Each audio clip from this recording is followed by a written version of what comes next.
Mindless androids. Then who created the TVA? Hey there, quirky peeps. Today we are going to look at a new theory suggesting that Kang is the real villain.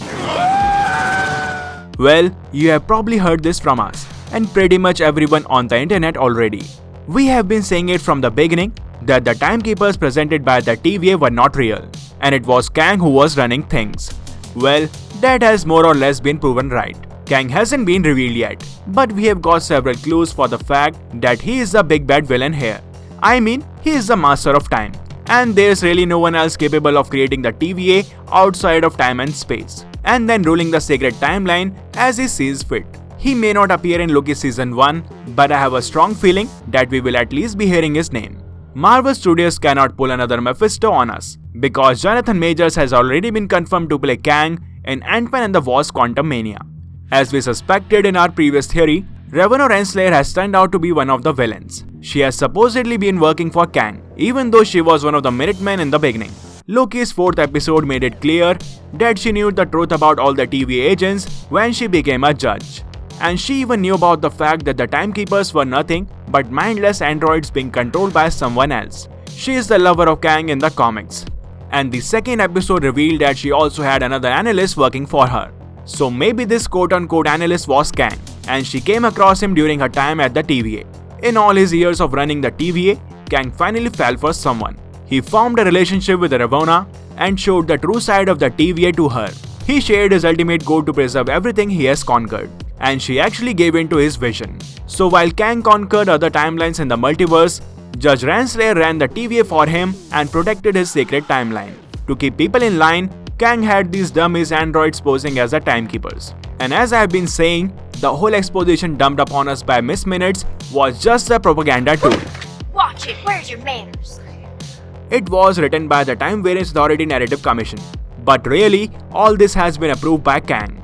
Still, I believe that he had to come up with the idea of having timekeepers from somewhere. The creation of the TVA and the whole narrative about the sacred timeline and the past multiversal war could be his idea. But my theory is that the timekeepers were actually real, and then Kang killed them. Then he placed fake dummies to make it seem that they are the ones in control. In the comics, Nathaniel Richards aka Kang is from the 3rd millennium, that is the 31st century. This time-traveling villain is a distant relative of Reed Richards who wishes to conquer everything there is. He uses future technology that he has salvaged from the worlds he took over.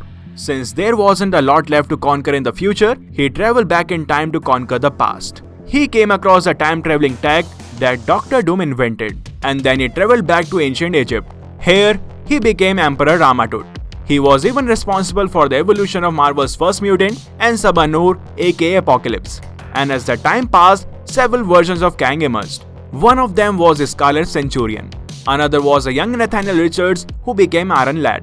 But probably the most important one was Immortus.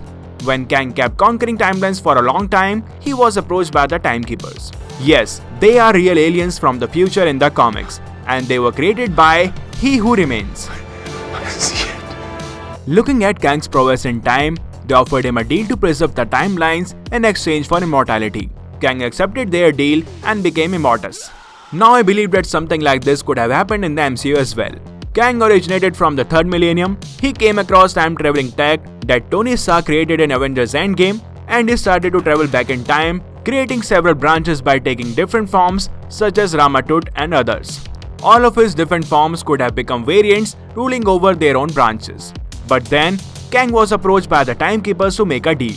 They offered him immortality in exchange for preserving time. Kang took the offer, but seeing the power that the timekeepers possessed, he pulled a Loki. I mean, he could have stabbed the real timekeepers in the back. His conquering ambitions took over him, and he conquered time itself by killing the real timekeepers.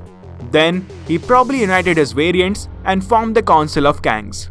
Since then, he and his variants have been controlling the timelines and branches. He created the TVA in his city of Chronopolis, that exists outside of time and space within the quantum realm. And he has been playing God by plucking off other variants and either pruning them or turning them into TVA agents. Now a Council of Loki will pose a threat to everything that Kang has conquered. It will be interesting to see how things proceed from here on out. What do you guys think about this theory? Let us know in the comment section. Hit the like and subscribe buttons if you enjoyed the video. And don't forget to check out some more fun videos on our channel. Thank you, and I'll see you in the next one.